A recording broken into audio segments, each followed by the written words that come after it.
우리 지금 요한일서 이렇게 보기 시작했습니다. 특별히 해질녘에 있는 그러니까 황혼기지요. 노년에 있는 사도 요한의 관점에서 요한일서를 조금씩 봐나가고 있습니다. 우리가 지난주에는 그 기쁨이라는 단어를 조금 생각을 해봤죠. 특별히 기뻐하기 쉽지 않은 노인 요한이 기쁨이라는 단어를 참 파격적으로 사용하는 그 모습을 보면서 기쁨의 필요성, 또 기쁨의 가치에 대해서 리런 기억나시죠? 다시 배우기 시작하자는 말씀을 지난주에 같이 생각을 해봤습니다. 기쁨이라는 것은 우리 기독교 신앙에 정말 빼놓아서는 안 되는 중심적인 삶의 모습이죠. 그래서 우리 신앙인들에게 있어서는 정말 꼭 있어야 되고, 아무리 힘든 삶을 우리가 지나간다 하더라도 이 기쁨을 가지고 이겨나가야 되는, 정말 없어서는 안 되는 우리의 모습이다, 이렇게 말씀을 드렸습니다. 근데 문제는 우리의 현실이 그렇지 않다는 것이요. 그렇죠? 제가 기쁨을 아무리 얘기해도 난 죽어도 기뻐하지 않겠다 이러면 기뻐할 수 없고요. 또 우리의 현실이 녹록하지 않아서 기쁨이라는 얘기가 들릴 때 참 반갑게 또 좋게 들리면 좋겠는데, 이게 기쁨이 그렇게 들리지 않고 있는 아픔이죠. 그런 현실을 우리가 다 살고 있습니다. 기뻐해야 되지만, 나도 기뻐하고 싶지만 기뻐할 수 없는 힘든 현실, 이거를 우리가 잘 대처해야 됩니다. 신앙인들이 너나 할 것 없이 다 여기에 걸려 있잖아요. 기쁨을 원하지 않는 사람이 누가 있습니까?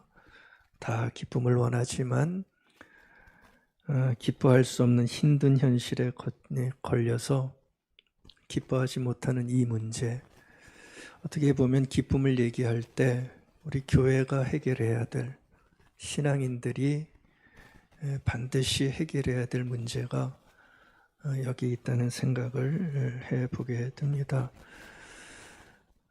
어떻게 하시겠습니까? 기뻐는 하고 싶은데 나는 여건이 안 돼. 난 기뻐할 수 없어. 어떻게 해결해야 됩니까? 계속 불편한 채로 성경은 기쁨을 얘기를 하지만 기쁨이 없는 그리스도인의 삶으로 살아가는 것도 뭐 한 방법은 되겠지만, 그러기에는 너무 억울하다는 생각도 해보게 되는 거죠. 저는 우리 모두가 그러지 않으면 좋겠습니다.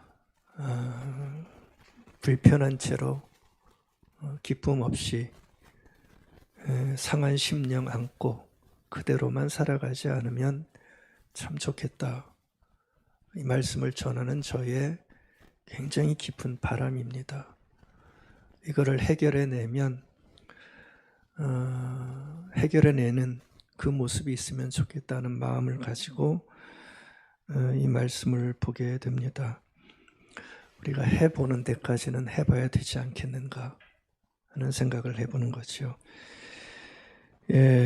오늘 많은 말씀 드리지 못하고요.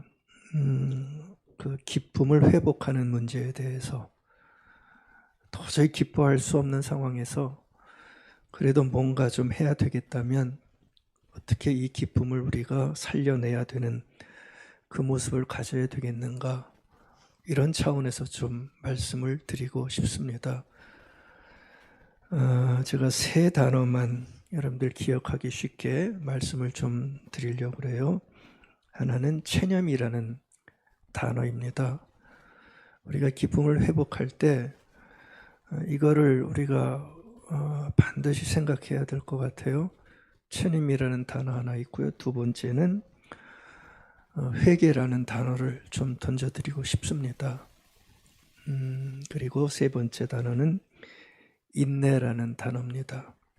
그래서 체념은 포기하고 회개는 우리 가운데 있어야 되기에 회개의 실천이 필요하고, 세 번째는 인내를 확보할 때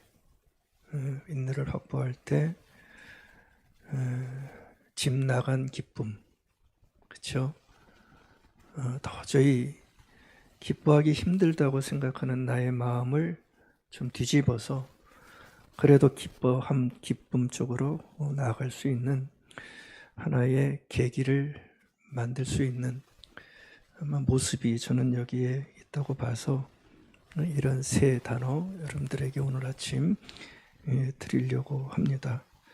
체념의 포기, 그리고 그동안 체념했던 나의 마음의 회개, 이따 말씀드릴게요. 세 번째는 인내의 확보. 이 세 가지가 어우러지면 우리 가운데 참 힘들어하는 기쁨이 그래도 조금씩 살아날 수 있다는 그런 묵상을 제가 이번에 해보게 됐습니다. 먼저 체념입니다. 여러분들 체념이 다 뭔지 아시죠? 참 체념은 우리 삶에 우리를 힘들게 하는 삶의 모습 아닙니까? 뭔가를 기대했는데 기대하는 게 하나도 이루어지지 않아서, 아니 더 이상 기대할 수 없어서 이제는 다 손 놓겠다 하는 포기, 그 단념, 그것을 우리는 체념이라고 그러잖아요. 그렇죠? 그래서 우리가 살다 보면 이 체념의 순간이 없다 말할 수 없습니다. 이런저런 일로 이제는 도저히 힘들어서 못하겠다 하는 뭐나요? 그 항복, 이런 순간을 우리는 다 가질 수가 있는 거죠. 그러니까 이 체념이라는 그 단어 속에는 굉장한 아픔이 배어 있습니다. 그렇죠? 또 슬픔도 배어 있고요. 왜 그래요? 뭔가 좀 이렇게 일어서야 되는데 그걸 도저히 못하니까 얼마나 그게 아프고 슬픈 인생입니까? 힘이 없고 다 포기 상태니 얼마나 그게 힘든 순간입니까? 그런데 우리 인생은 저항과 체념 사이에서 살아가는 존재인 것 같아요. 저항과 체념 사이에서 우리는 살아갈 때가 많은 거죠. 그래서 모든 살아있는 생명체는 저항을 하기 마련입니다. 조그만 미물들에서부터요. 우리도 마찬가지고요. 삶이 있는 한, 생명이 있는 한 우리는 저항을 통해서 삶을 유지해 나가는 게 우리의 인생이라고 할 수 있을 텐데, 이 체념이 들어오면 이 저항을 할 수 없게 되는 거죠. 그래서 체념은 결국 저항이 죽어버리는 겁니다. 그렇죠? 동의하시죠? 저항을 해야 우리는 뭔가를 이렇게 이겨나가는데, 이 체념 쪽으로 점점 깊어지면 저항하는 힘이 없어져가지고 나중에는 저항이 죽어버리는 상태, 그래서 아무것도 할 수 없는 상태가 되는 게 아마 체념이라고 할 수가 있습니다. 그러니까 체념은 저항이 죽는 거죠. 그렇죠? 저항이 죽으면 다 죽는 거죠. 그렇죠? 병에 걸려도 뭔가 저항할 수 있는 힘이 있으면 살아나는데 저항이 다 떨어지면 죽음을 맞이할 수밖에 없는 거 아닙니까? 여러분들 체념이 일어나면, 체념이 깊어지면 여러분들 한번 보십시오. 우리 삶에서 많은 게 죽어버립니다. 아주 귀한 것들이 나의 체념으로 말미암아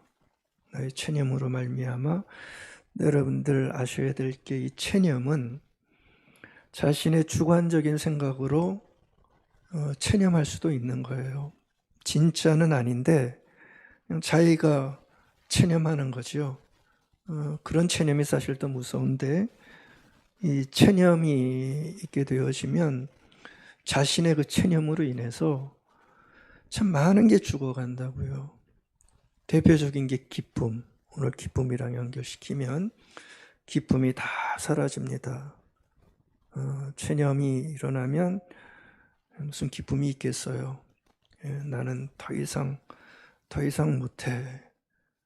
자신의 어려운 삶의 환경, 이런 거 생각하면서 다 손을 놓게 되어지면 기쁨은 다 죽어요.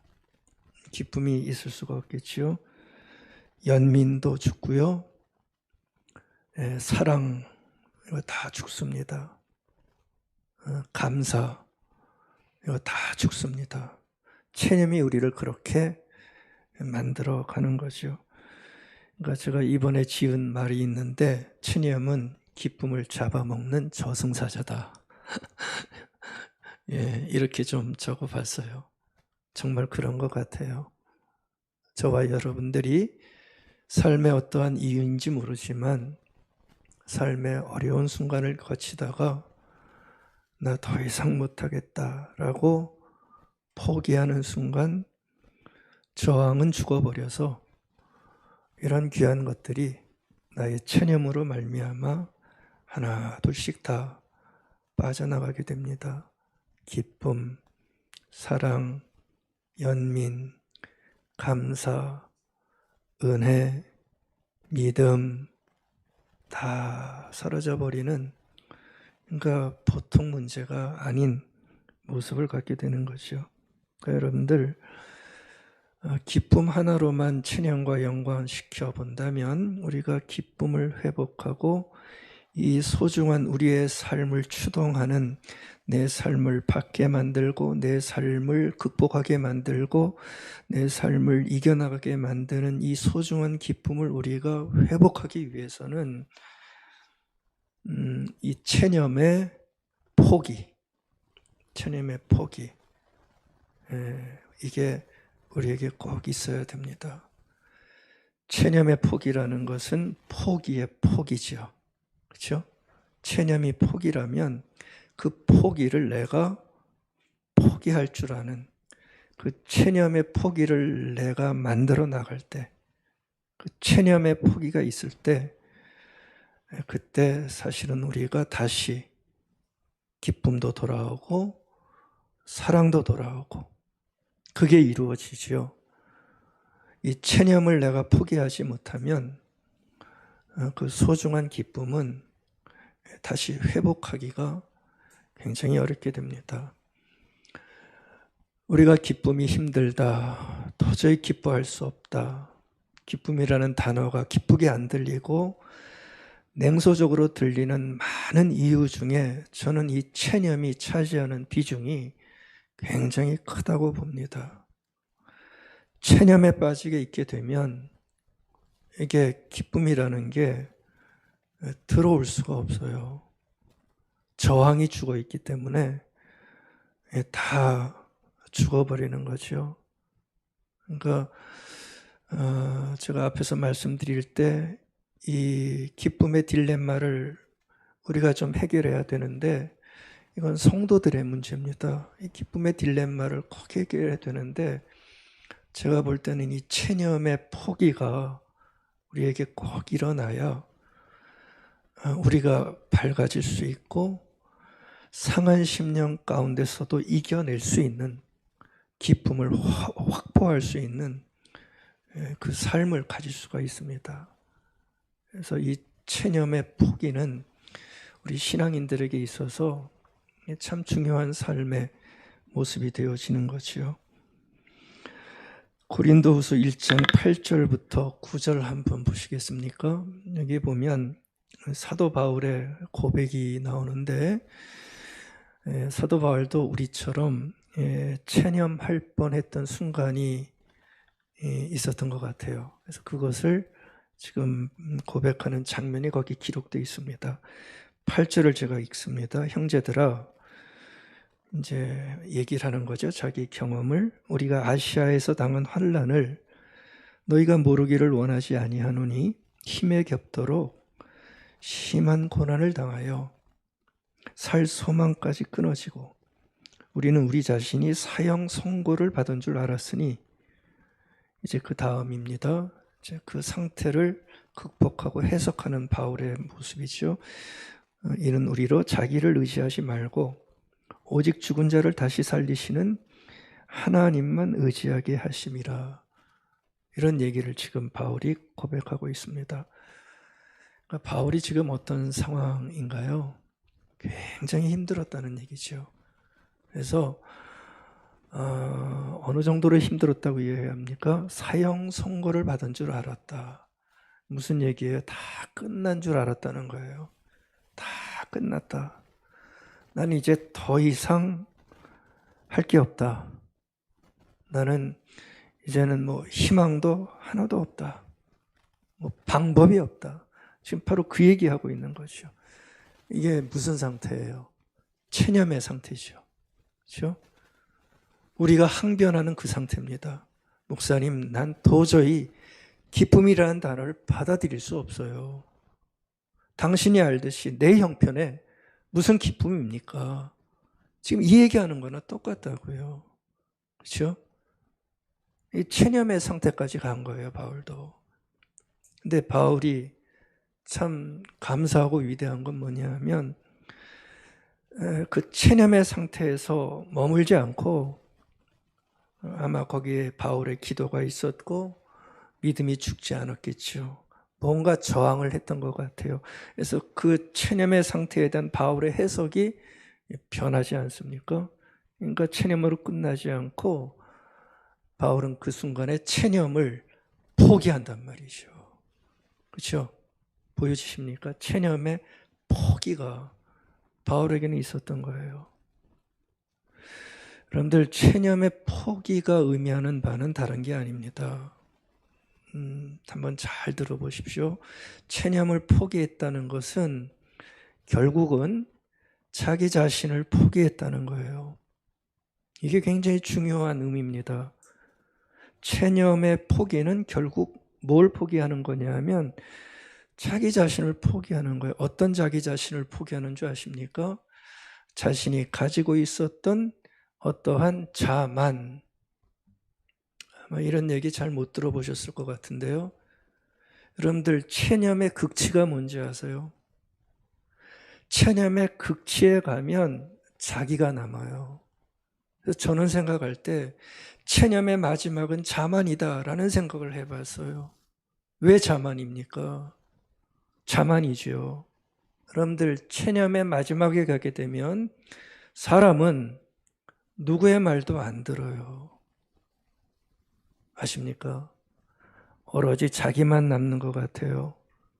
자기의 말만 듣고 오로지 자신의 상태를 자기만이 평가하고 판단하는 거예요. 어떤 평가입니까? 나는 이제 다 끝났어. 그렇죠? 그 평가에 대해서 어떤 양보도 일어나지 않아요. 저는 그거를 자만으로 보고 싶어요. 옆에서 아니야, 아직 끝 안 났어, 할 수 있어 해도요, 안 들어요. 자기가 생각한 그 생각을 고수하는 거예요. 포기하지 말라고 권면해도 그 소리가 들리지 않아요. 왜요? 자기가 다 판단하고 결정하고 자기의 마음으로 그렇게 다 체념의 상태 속에 빠진 거죠. 그렇죠? 다 끝났어. 더 이상 길이 없고 뭐 더 이상 어떻게 나아질 수 있어. 다 끝났어.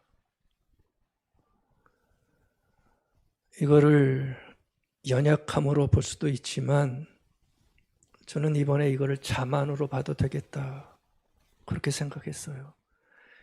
이게 교만일 수도 있겠구나, 신앙인들에게는. 그렇죠? 교만일 수도 있어요. 근데 보십시오. 바울은 이 체념의 순간에 바울도 자만할 수 있어요. 어떤 자만이에요? 이제 다 끝났고 길이 없고 이제 죽을 일만 남았어라고 그렇게 결정하고 그렇게 갈 수도 있었는데, 근데 여러분들 잘 보십시오. 이 본문에서 바울은 자신의 체념의 순간에 자기를 내려놔요. 자만의 포기가 일어난 거죠. 여러분들 이 중요한 사실을 좀 우리가 좀 잘 가졌으면 좋겠어요. 우리 신앙인들이 체념의 순간에 다 자만할 때가 많아요.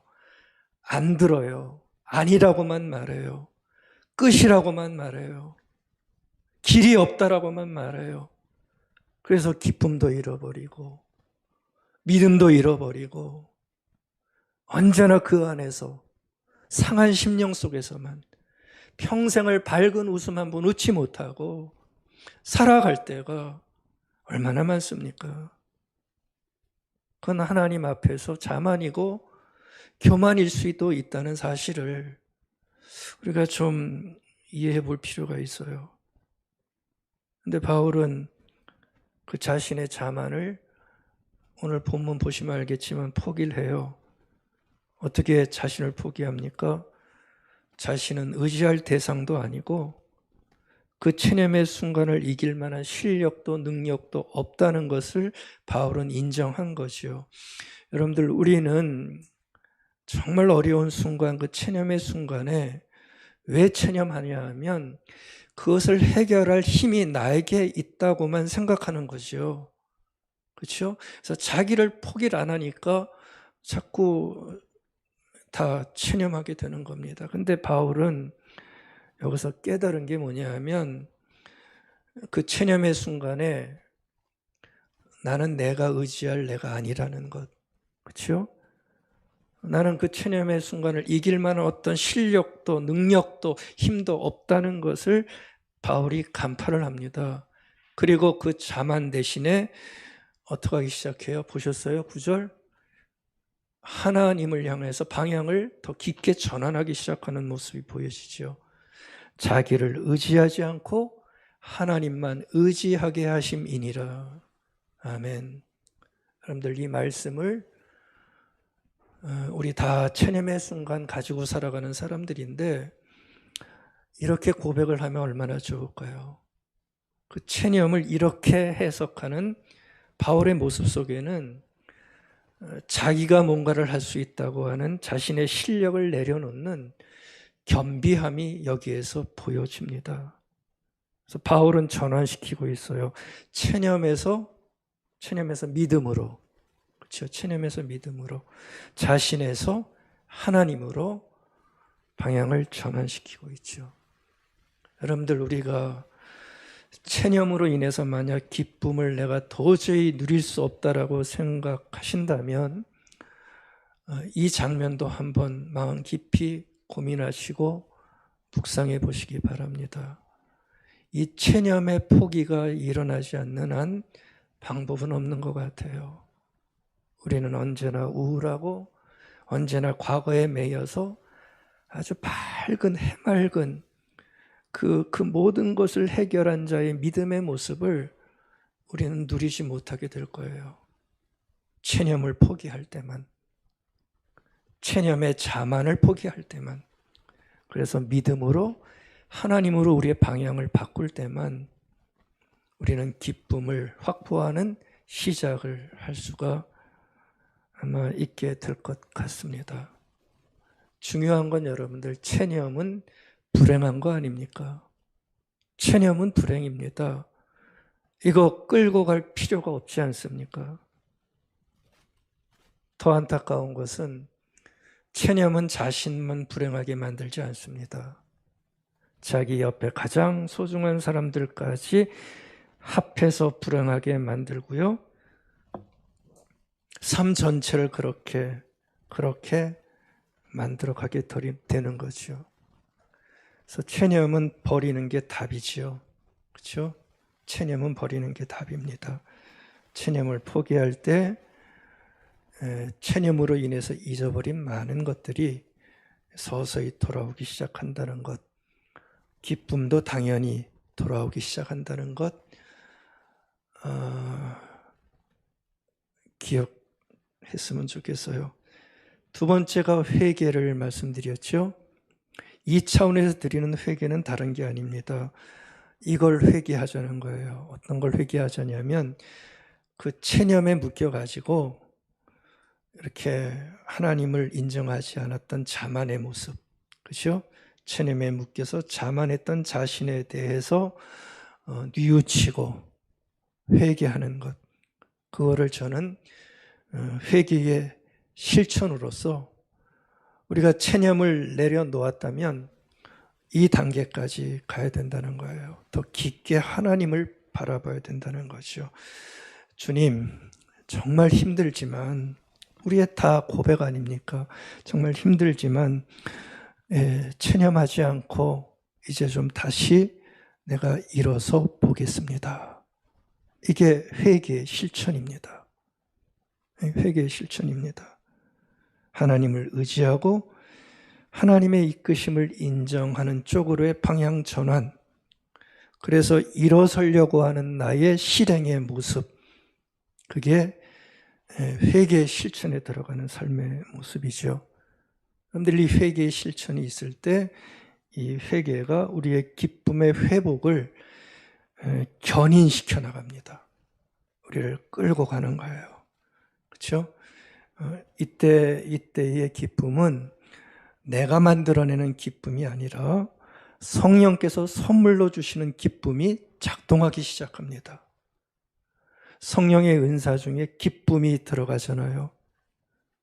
우리가 이러한 자만을 내려놓고, 체념의 자만을 내려놓고 하나님께 믿음을 가지고 방향을 전환하여 하나님의 도우심을 구할 때 우리 안에 내주하시는 성령께서는 우리를 그냥 두지 아니하시고 기쁨이라고 하는 당신의 선물을 우리에게 주시기 시작하는 것이죠.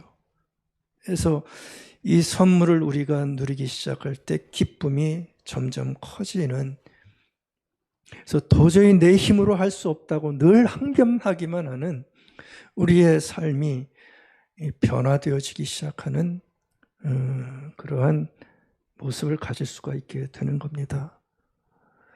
그런데 우리가 이러한 회개를 할 때에 회개를 하시면서 가져야 될 중요한 일 하나를 제가 말씀드릴게요. 여러분들 우리가 체념을 통해서 자신의 자만을 포기하며 하나님 쪽으로 돌아갈 때에 꼭 하나님 앞에 나가 기도하실 게 있습니다. 그건 다른 게 아니고요. 하나님, 저에게 기쁨의 개념을 좀 바꾸는, 또 기쁨의 시각을 달리 보는 은혜를 주시고 통찰을 주십시오 하는 그러한 모습을 우리가 꼭 거쳐가야 됩니다. 여러분들 기쁨의 개념과 기쁨의 시각을 우리가 이 단계에서 꼭 바꿔야 돼요. 여러분들 아무리 내가 체념을 포기했더라도 기쁨의 개념과 기쁨의 시각이 바뀌지 않으면 동일한 기쁨의 좌절을 맛보게 됩니다. 기쁨의 시각이 바뀌지 않으면 또다시 기쁨을 잃어버리는 삶을 살 수밖에 없다는 거예요. 그러니까 여러분들 우리가 기쁨을 얘기를 할 때 신앙인들은 기쁨이 뭔지에 대한 시각을 정말 새롭게 정립하는 그 모습을 꼭 가지고 있어야 된다는 거죠. 여러분들은 기쁨을 지금까지 어떻게 알고 계셨어요? 어떤 때 기뻐하셨어요? 무엇 때문에 기뻐하셨어요? 어떤 게 없으면 그렇게 우울하셨어요? 여러분들 우리가 무엇 때문에 기뻐하고 내 기쁨의 근거와 조건이 뭔지를 우리는 다시 한번 좀 살펴봐야 기쁨의 문제를 해결할 수 있게 된다는 얘기죠. 참 죄송한 말씀이지만 우리 신앙인들의 기쁨을 살펴보면 우리의 기쁨이 대단히 세상적이라는 것 우리가 쉽게 바라볼 수가 있습니다. 우리의 기쁨이 굉장히 자기중심적이고요. 굉장히 일상적이죠. 그 얘기는 뭐냐 하면 내가 만족하고 또 내가 원하는 바가 이루어질 때 그때만 기뻐하는 그 단계, 우리의 기쁨의 대다수의 형편입니다. 아니, 기쁨을 바라보는 우리의 실력입니다. 우리의 실력이 그렇게 좋지 않아요. 여러분들 왜 기쁨이 없으세요? 왜 우리는 기뻐하지 않나요? 대부분을 보면 다라고는 말씀 안 드릴게요. 내가 불편한 거, 내 뜻대로 되지 않는 거, 그리고 내가 원하는 것이 이루어지지 않으면 우리는 다 기쁨을 상실해버려요. 우리의 기쁨의 수준이라고요. 그러니까 그 기쁨의 상실이 정말 가져야 할 기쁨까지 다 막아버리는 그 모습을 가지게 되는 거죠. 여러분들 우리가 기쁨의 문제를 얘기할 때는 기쁨의 시각이 바뀌지 않는 한 우리는 기쁨을 회복할 수 없다는 겁니다.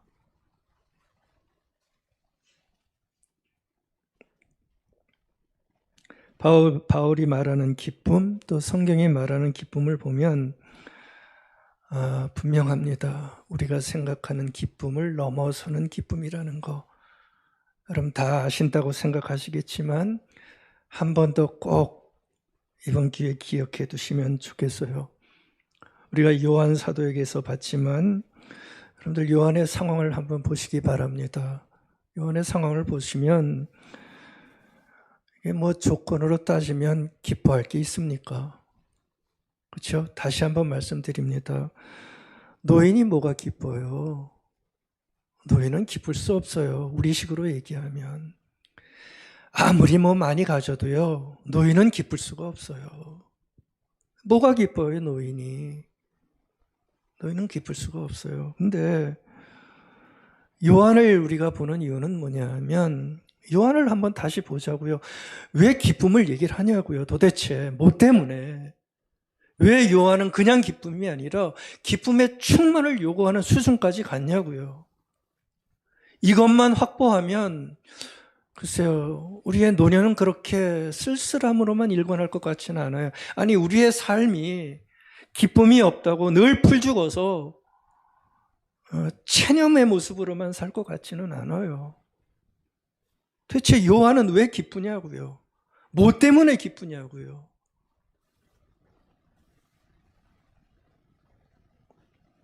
아니, 요한도 어디에서 자기가 누리는 기쁨을 봤을 텐데 요한은 어디서 이 기쁨을 배웠냐고요? 한번 좀 차근차근 따져가 봐야 될 것 같아요. 오늘 요한일서 1장 1절에 보면 요한이 그런 얘기하죠. 요한일서 서두를 시작하면서 예수님으로 시작한다고 그랬죠. 태초부터 있는 생명의 말씀, 예수님이죠. 그래서 자신이 듣고 눈으로 보고 손으로 만져 경험했다. 뭘요? 생명의 주님, 부활하신 주님을 결국 뭐 했다는 거예요? 자기는 사귀었고 그분 안에서 누리는 어떤 생명이 있는데 그것을 자기는 누렸다라고 얘기를 하는 겁니다. 요한은 삶의 형편과 조건을 보면 하나도 기뻐할 게 없는데 지금 기뻐하고 있는 이유를 먼저 얘기를 하는 겁니다. 왜 내가 이렇게 기쁨을 얘기하고 있고 기쁨에 충만하고 있느냐, 그리고 너희들을 향해서 왜 기뻐하라고 얘기를 하느냐. 요한은 본 게 있었다는 거예요. 우리가 통상적으로 얘기하는 기쁨이 아니라 정말 기쁨. 어떤 기쁨입니까? 인생의 큰 이야기, 인생의 큰 이야기. 하나님이 만들어주신 놀라운 큰 이야기 속에서 자기는 기쁨을 발견했고 그 생명 대신 예수가 자기에게 들어온 걸 보면서 아무리 힘든 상황이지만 그 안에 있는 기쁨을 가지고 나는 눈물 속에서라도 기뻐할 수 있는 기쁨이 뭔지를 알았다. 그걸 얘기를 하고 있는 겁니다. 요한이 배운 큰 이야기가 뭐겠어요? 하나님이 세상을 창조하시고 십자가에서 우리를 구원하시고 부활하시고 새하늘과 새 땅의 놀라운 영광스러운 인생을 우리를 예비해 주셨다고 하는 큰 이야기들.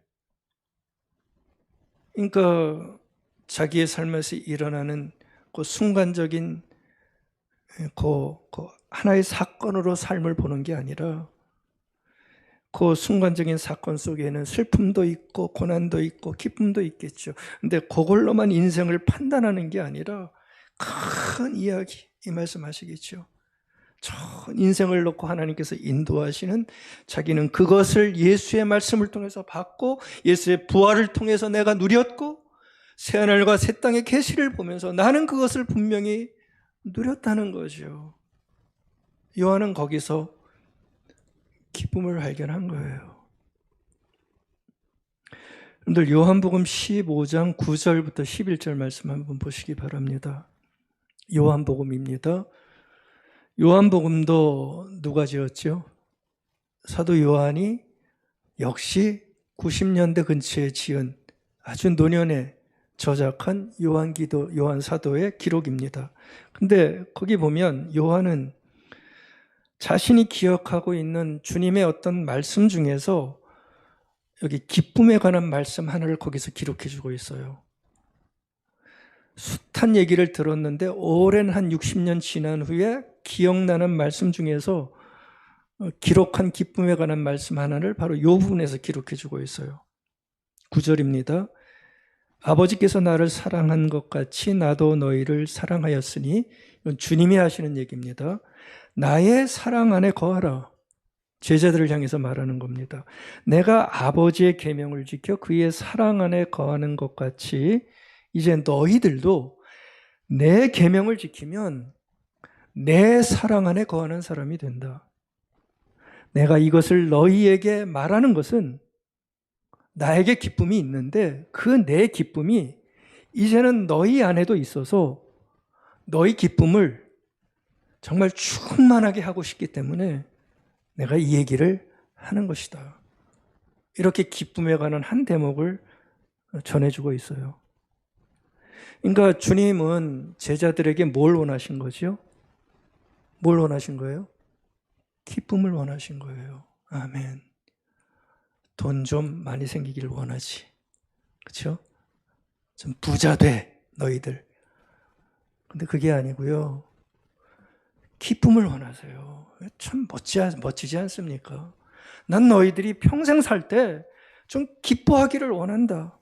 기쁨으로 충만하기를 원한다. 근데 그 기쁨은 내가 아버지 안에 거할 때 나이가 기뻤던 것처럼 너희도 내 안에 거하고 내가 너희들에게 주는 사랑 안에 거하면 내가 가진 기쁨이 너에게도 전해져서 너희도 기뻐할 수 있다.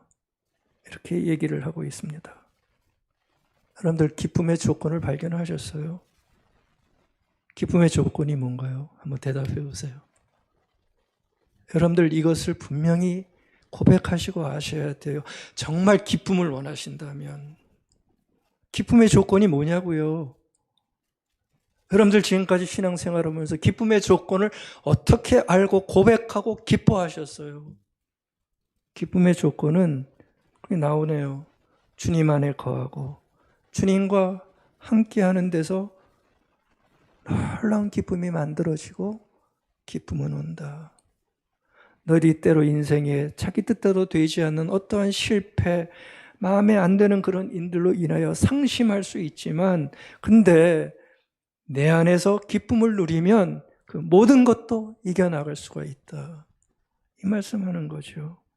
여러분들 기쁨의 조건은 주님 안에 거하고 주의 사랑 안에 거하면 주님이 주신 기쁨이 내 기쁨이 돼서 나도 기뻐하는 인생을 살아갈 수 있다라고 주님께서 말씀하셨는데 요한은 노년에 이 말씀을 기록하면서 글쎄요, 이 말씀이 너무나 깊게 아마 생각났던 것 같아요. 요한이 이 말씀을 언제 들었을까요? 젊을 때 들었겠죠. 제가 볼 때는 요한도 젊을 때 이 얘기를 들었을 때는 이게 무슨 얘기인지 잘 이해하지 못했을 것 같아요. 근데 산전수전 다 겪고 인생의 쓴맛 단맛을 다 겪은 다음에 이 말씀을 되돌아볼 때는 아, 정말 이게 맞구나. 다른 어떤 조건으로는 기쁨은 올 수 없구나. 주님 안에 있을 때만, 주님이 주시는 기쁨을 내가 누릴 때만, 성령께서 주실 때만 나는 기뻐할 수 있다. 이거를 요한이 경험했던 것 같아요. 여러분들 큰 소리로 말씀을 높여서 죄송합니다. 근데 이건 너무 중요한 문제예요. 기쁨이 우리의 삶에 중요하다면 너무나 중요한 문제예요. 누구들에게요? 저와 여러분들에게. 매 순간 불안하고 매 순간 두렵고 매 순간 자신의 삶의 상황을 돌아보면서 기쁨을 잃어버리고 체념하며 살아가는 우리들에게 이것보다 중요한 게 어디 있어요? 이걸 우리가 회복하여 가지면 우리 인생은 하나님께서 원하시는 삶으로 일어나게 되어지는 너무나 중요한 문제 아닙니까?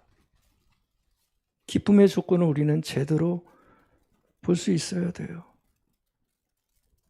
주님 안에 거하고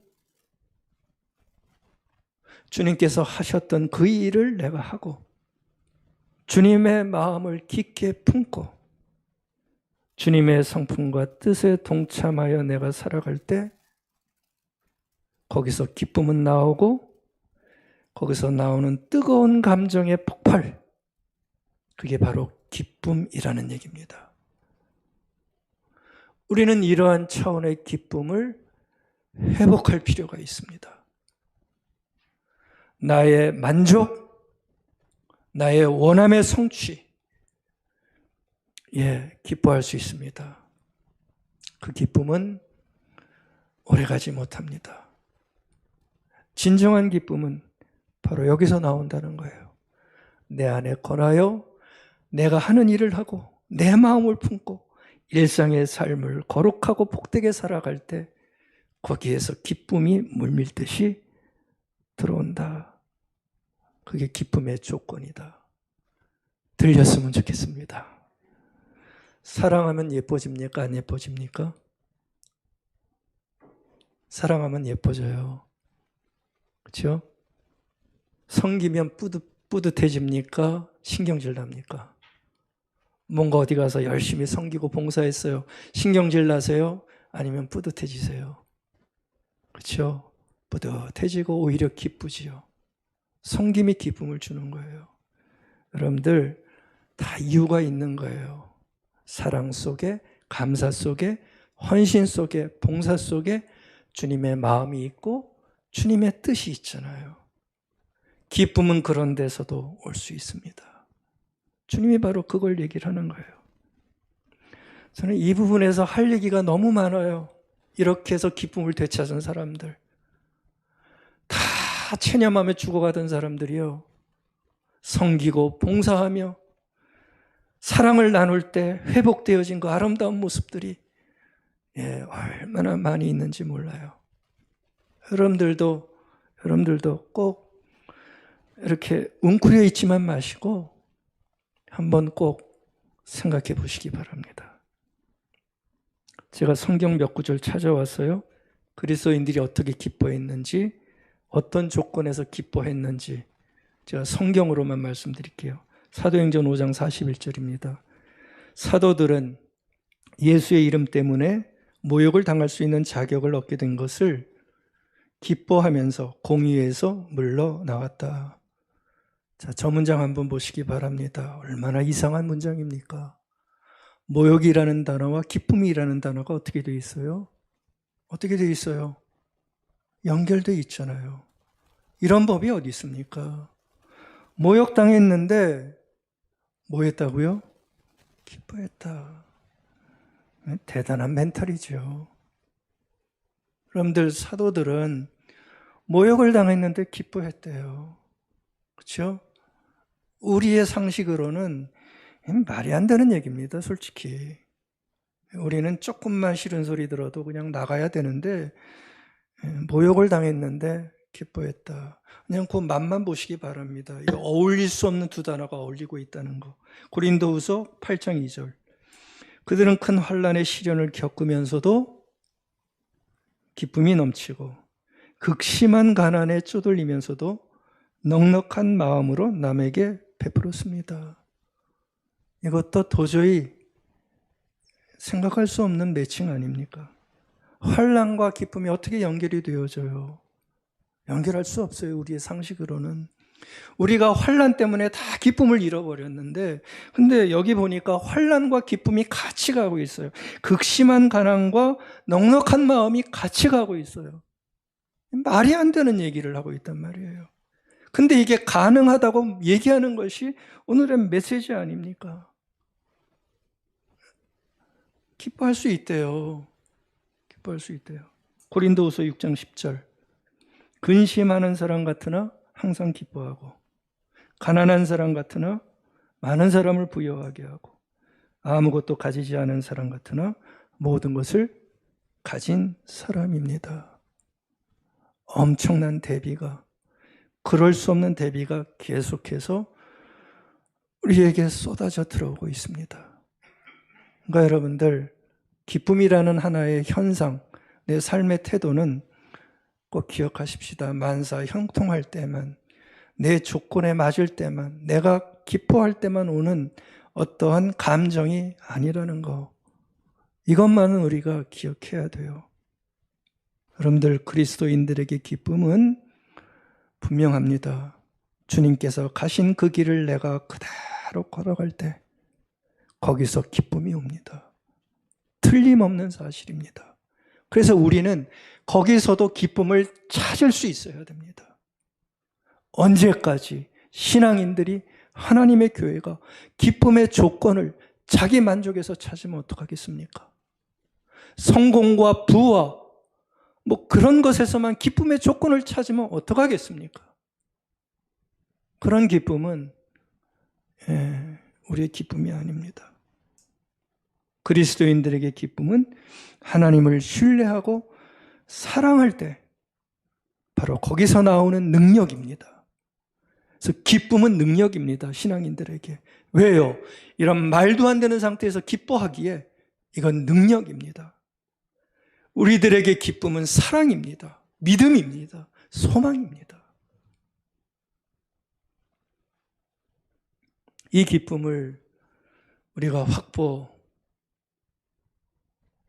되지 않겠습니까? 이 기쁨을 바로 회개의 실천을 통해서 내 것으로 만들어가는 것이요. 기쁨의 시각과 기쁨의 방향을 바로잡는 모습이 있어야 똑같은 체념을 안 하고 온전한 기쁨을 누리면서 살아갈 수 있습니다. 이 기쁨을 가지시고 전하시는 은혜가 있기를 바라겠습니다.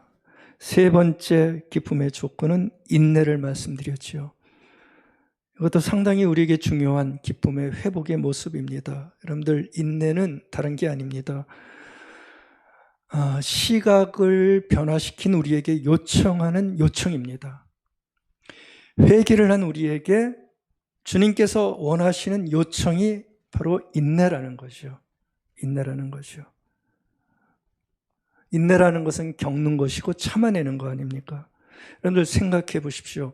우리가 근심하는 데서 기뻐하려면, 아까 봤듯이 근심 속에서 기뻐하려면, 모욕을 받는 상태 속에서 기뻐하려면 그냥 되겠습니까?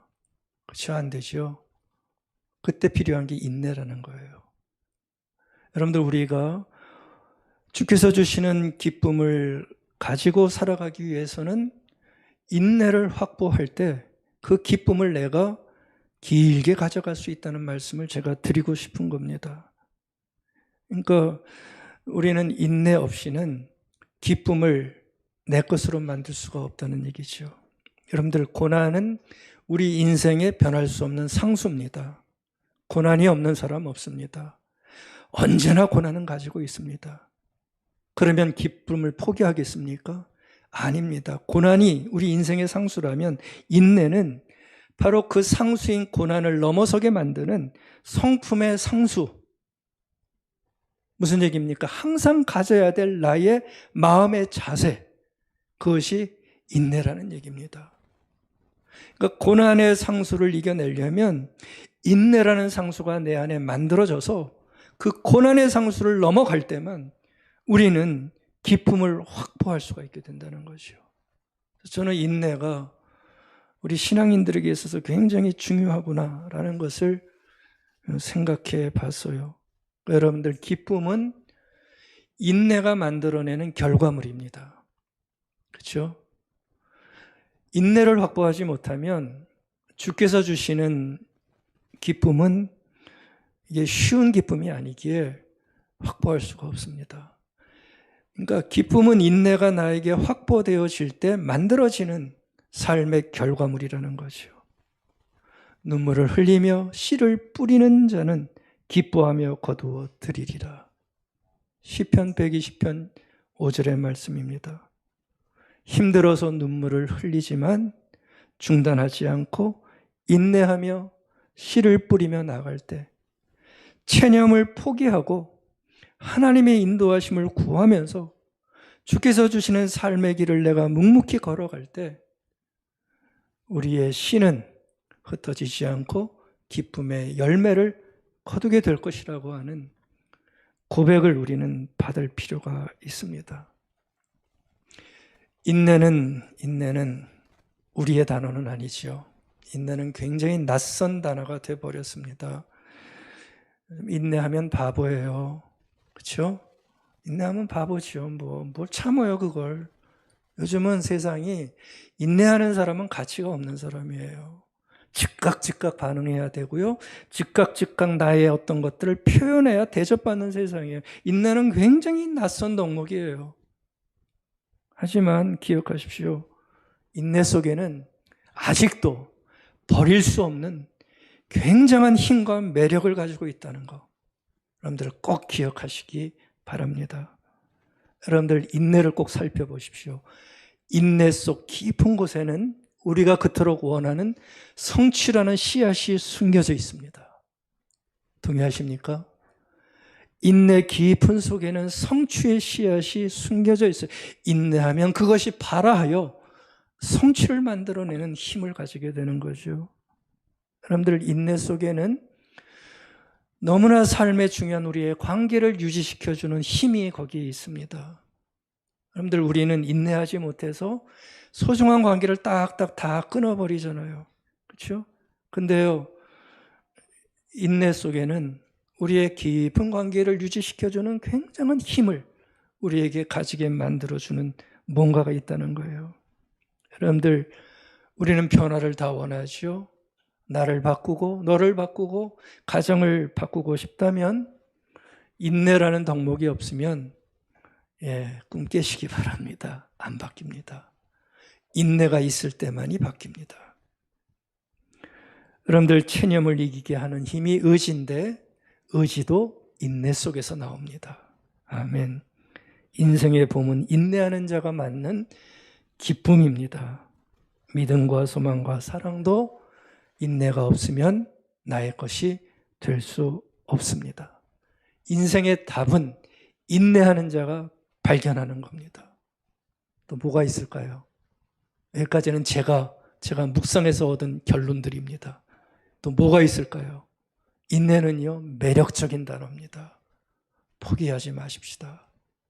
인내가 나를 살리고 여러분들을 살리고 우리 삶에 너무나 힘들어하는 모든 조건들을 살려내는 소시계가 될 수가 있습니다. 결론입니다. 기쁨은 인내하는 자가 누릴 수 있다. 아멘. 체념하고 냉소하고 폭발하시면 기쁨은 다 사라집니다. 얻을 수가 없습니다. 삶의 방식 많겠지만 주 안에서 누리는 기쁨의 삶만큼 좋은 삶은 없을 텐데 여러분들 앞으로 일어나는 모든 일들 그리고 지금 아파하는 모든 체념의 일들을 여러분들의 실력으로 해결하려고 하지 마시고 오늘 보신 말씀처럼 주님께서 주시는 충만한 기쁨을 가지고 이겨내시는 놀라운 축복 우리 교우들 다 가질 수 있기를 축복하고 축원드리겠습니다. 아멘.